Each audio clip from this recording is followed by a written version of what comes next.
Hello, everyone. Happy Monday. Just going through some house cleaning here. All right, there we go. There we go. All right, everything's set up. How's everyone doing? Good Monday morning to you, Patrick. Thank you for putting in the news.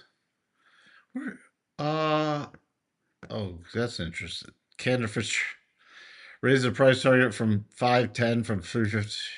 A little late to the party there, aren't you, Cantor Fitzgerald? Uh, Inline beat for Keurig Dr. Pepper up to 11%.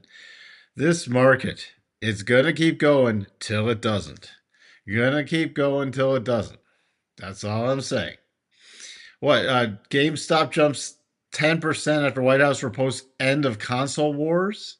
Or I mean 7.7%? That that that's all that needs to be said. Thank you for putting that one in, Sterling. Good morning, by the way.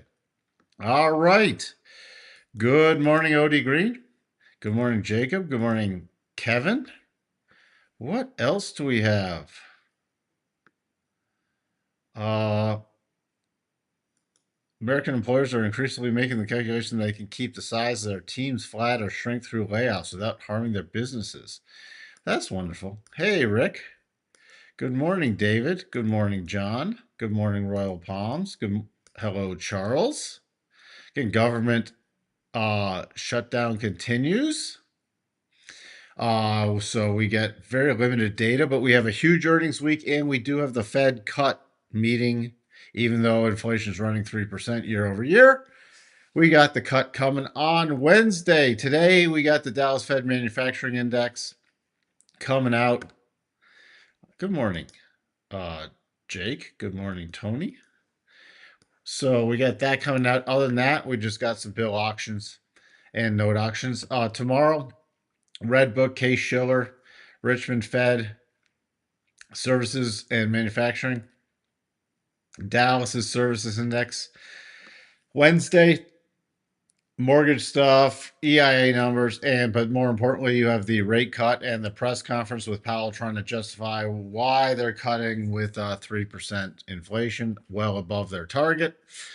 Thursday, we got Bowman speaking. We got Logan speaking. We don't have, unless the shutdown ends. Well, I don't even know if they could produce in time. So we got initial and continued jobs claims not happening.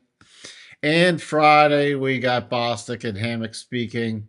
We have the rig count, so we got Logan speaking, but other things will not be coming out, like core PCE, personal income, personal spending. All right, we also have Halloween on Friday. Not that that matters to the market, although the market is sort of in dress-up mode right now. So far, it's buy mega caps and AI. You can see that really computer hardware, anything related to AI and mega caps is just buy it all. Buy it all. There was a double bottom that triggered on Nvidia on Friday, in case you didn't see that. So then we get the rally today in the groups. Everything except basic materials. Gold continues its pullback. Still holding the rotation zone on the daily basis. Still potential double bottom. Fed watch has the cut 96.7% for the cut on Wednesday. Fear and greed. How can we still be in fear mode? We're just the breath is still sort of stinky. Oh boy. But we're still in fear mode with the market rocketing to new highs. Shiller PE, everything's broken right now. Shiller PE 40.58. Are we going to take out I wonder, are we going to take out the .com peak? Are we going to get to 44? Are we going to get there? Huge earnings week. Today Sterling already put in Keurig, Dr. Pepper, not that that's market moving after the close. Avis, Waste Management, but nothing really today. Tomorrow, UPS, PayPal, SoFi, UNH, United Health Group, Enphase after close, but a Visa after close. That's probably the biggie after the close. Wednesday, Verizon before the open, Caterpillar before the open, CVS, Boeing, After close, now here's where it starts getting interesting. Meta, Microsoft, Alphabet, Chipotle. There's some biggies right there. Starbucks. I mean, Wednesday, don't snooze after the close. 40 open on Thursday. Lilly, Comcast, Roblox, AAP, Advanced Auto Parts. You got Amazon and Apple and Coinbase after the close. On Thursday, Friday, it starts the oil earnings with Exxon and Chevron. So that's where we sit. Not a week to take off. Good morning, Heinrich. Yeah, and it can keep going. It's discarding everything. And we do technically, I have not put on this, but we do have a wedging pattern. So this just keeps climbing higher. Let's see. Oops. The potential double in the S&P is off the table. Again, we're gapping up. We're going to be gapping up above the target. Above the target or the next harmonics. So above this, we got 69.28 and 7,000. 69.28 and 7,000. The market is just in absolute rah-rah mode. Do not attempt to short. I would only advise, possibly if you're worried about your portfolio, put on some hedges, especially with the VIX just dropping into the very, very low range. Very, very low range. All right. So, again, I'm going to be paying attention to the Sunday night lows. In case we do get a pullback, you always got to analyze both sides of the market. At the lows are about 68.65, because then I'd be focusing on the potential gap fill. Other than that, not much to talk about. I mean, not in the S&P.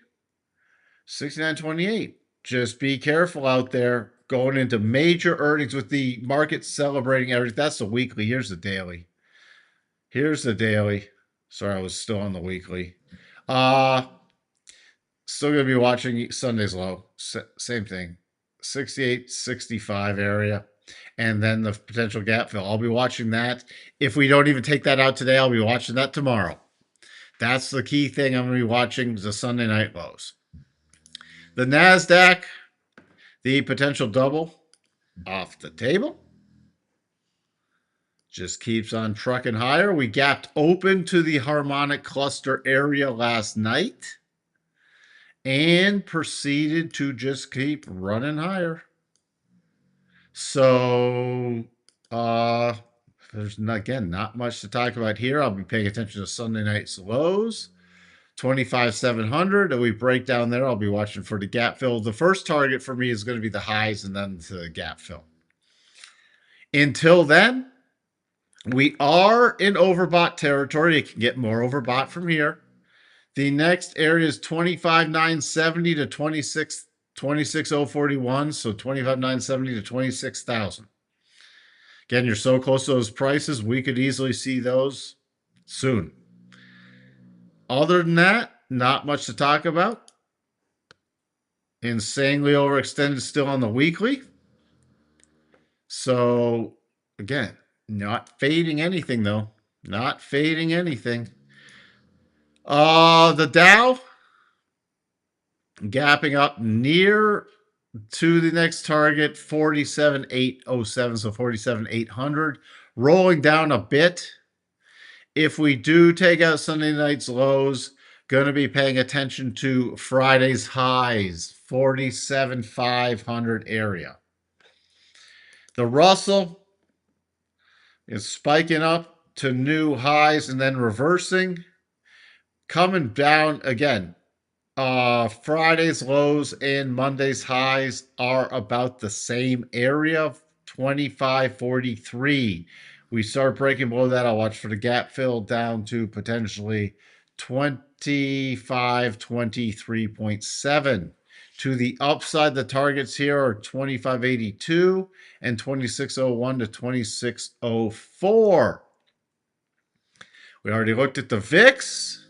Back down to, hey, there is nothing that can go wrong in this market whatsoever. So, looking at hedges still. DAX, especially with earnings, if you have any, again, the earnings are still dumbed down. So it's an easy beats, but it's going to be all about guidance, although everything's in rah-rah mode.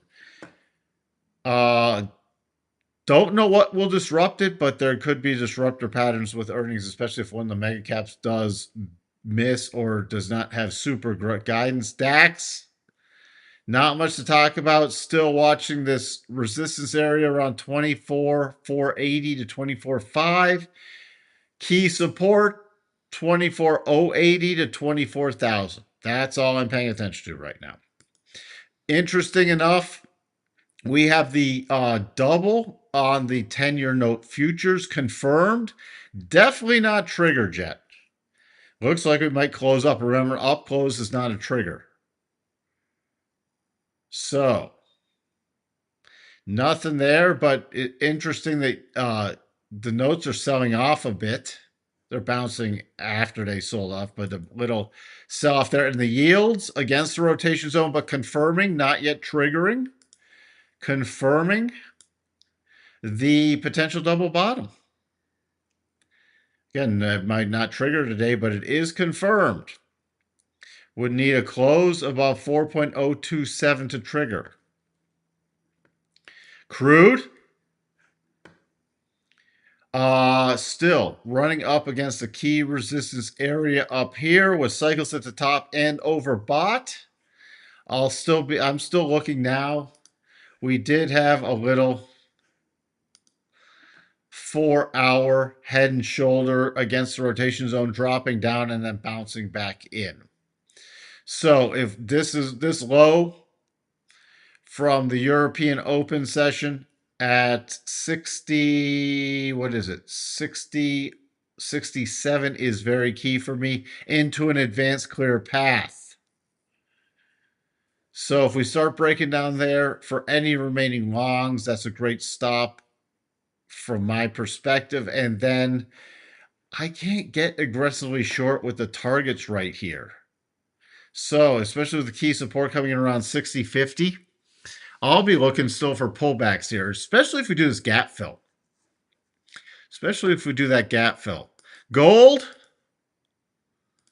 Gold's old news now. Gold's old news. There is a potential double bottom. 41.71. Just go back into all AI. Gold's old news. Go back into all AI and the Magnificent Seven. 41.71.5. A close above that triggers that double bottom. We're against the rotation zone. Remember, we're still, if this double fails, well, it's not yet triggered, but if it becomes invalidated, I will watch for a return to probably the 3,900 to 3,950 area before the next potential long setup. We still have cycles going down, and we're still coming out of massively overbought condition. But that would reset it on the weekly basis. So I'd be looking for the next buy opportunity down there if this double does not trigger. Excuse me. Silver also has a potential double bottom, needs a close above 49.22.5. All right, it's in neutral mode for me because it has closed below the rotation zone and not bounced. And we could still see a pullback closer to around 46.50 before reconnecting with the rotation zone if that double does not trigger. So those are the two. I'm still keeping an eye on that very aggressively. What else? Dollar index minor pullback here. Again, the only thing that would concern me, we're not in double territory, by the way, double top territory. I'll be watching this 50 EMA in the short term to see if we close below that. Other than that, I'm got to stay bullish on any pullbacks. The yen, again, not double top, not reversing enough of a moves. This is a two top. I'll still be watching for pullbacks for continuing yen weakness. The spiders, just like those futures, the doubles are off the table. Big gap up, 682.66. So on any rollovers this week, I'll be looking for a reconnection with the closing price of 677. Market's just gone insane. 683.70 is the next target, then 686.14. There's not much for me to talk about in an insane market that just keeps going. Gapping up here. Just the other gap up. Again, the double is off the table. 622.67 would turn into support. We're above that. Look at this gap. These gaps will get filled. Don't know when, but they will get filled. First level, now this is where I'll use the prior harmonic to go for support. 622.67. Next target up 626.59. What else? Bitcoin. Rally on Sunday against a minor resistance area and between the 50 and 62.5 and getting very overbought. So we're going to be watching this next pullback to see if we catch on key support. The major support level is 110.650 area. We also might have a percent B buy trailing sell. Would not be shorting it at this point. What else? What else do we have? NVIDIA. Oops. There we go. NVIDIA triggering the double bottom on Friday. 189.15 was the first target. It's gapping up to 190.35, 199.13, and then 193.11. Hope some of you who've studied doubles spotted that one. What else? We have Broadcom without much. It's gapping up. Still, we have the technical magnet price of 367.96. Remember that potential little double confirmed but never triggered and off the table. Tesla still caught in a major consolidation range. Major consolidation range. So my key line in the sand is right about 412 for any breakdown plays. No big reverse head and shoulders on the daily, on the big picture, Bitcoin. The big picture. This is not a well-formed head and shoulders. This is not a well-formed head and shoulders. My major support, my major short area is back around 100K. Why? Because then you're breaking into a clear path move. You're out of the way of the 50 EMA on the weekly basis. You're also out of the way of the 200 on the daily basis. That is the big area I'll be watching for any potential shorts in Bitcoin. It's really starting to form a rounded top. And this is the other thing. If you're watching for another shoulder be set up here, with this spike down, it would be it's not even going to qualify good for a flat neckline. It would be a declining neckline. So that's why I'm not looking at that, Christoph. Lulu gapping on deal with NFL. The good old Lululemon, remember, the double was confirmed and now gapping up. So this could be looking now for any pullback, any weakness could be bought to play out the rest of the double. Again, not trading advice, but we had the weekly double confirmed, did not trigger, sad enough, on Friday, and now we're gapping up.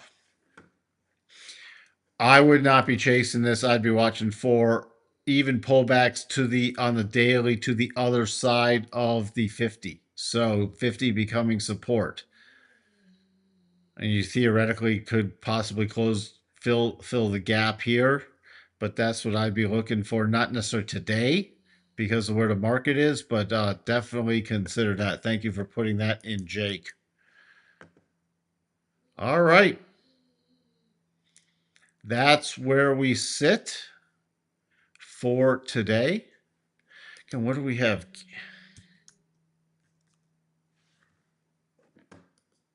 Keurig Doctor. Look at that. That's in.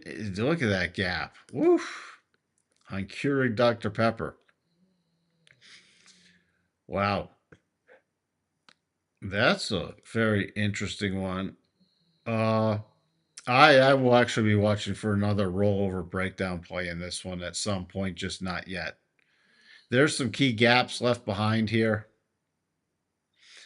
Not looking for many shorts in this kind of insane market. Just going to look for potential pullbacks on longs or stuff like that. Nvidia that's already triggered. Uh, another one. Another one to keep an eye on that triggered on Friday. Coinbase also triggered a double bottom. Targets 372 area, 381 area. Those are your two major targets. So there you go. That's all we're looking at right there. I have nothing else to say. Nothing else to say. Just at some point, we'll be watching for gap fill rollover. First warning sign to me is Sunday night lows in a lot of these markets. Other than that, I don't know what could disrupt this besides news out of nowhere. So, because we could pause and even pull back here, but I'll be watching these key lows for potential bounce opportunities. With that, World Series tied one game apiece. That's really about it. Using dust to short GDX. Okay, Rick. What? Adding fuel to the fire, or words that are investing and taking on risk beyond the market's fundamentals. The market's fundamentals have not supported this rally for a while. This is beyond, and I was present through the whole .com. This has exceeded .com mania in my book. We are just using massive, massive leverage. Everything's complacent. And remember, the .com went on a lot longer than people had thought too. I don't know what's going to stop this. Something will. Fundamentals don't support it. Technicals were just, I mean, we got a rising wedge, way overdone, but we could just fall simply into the rotation zones before another bounce. And the secondary reactions, we keep getting bought. That's why I'm still in buy the dip mode until those secondary reactions start failing. Now, there are divergences setting up again, and something out of nowhere could tip this over. But until that happens, that's when you'll take possibly the one loss, unless you're hedged. We still have the tariff oral arguments start on November 5th. If tariffs get overturned, could be something disrupts the market, even though I think that's more bullish, but the market's discarding all tariff. I mean, everything's being discarded. So,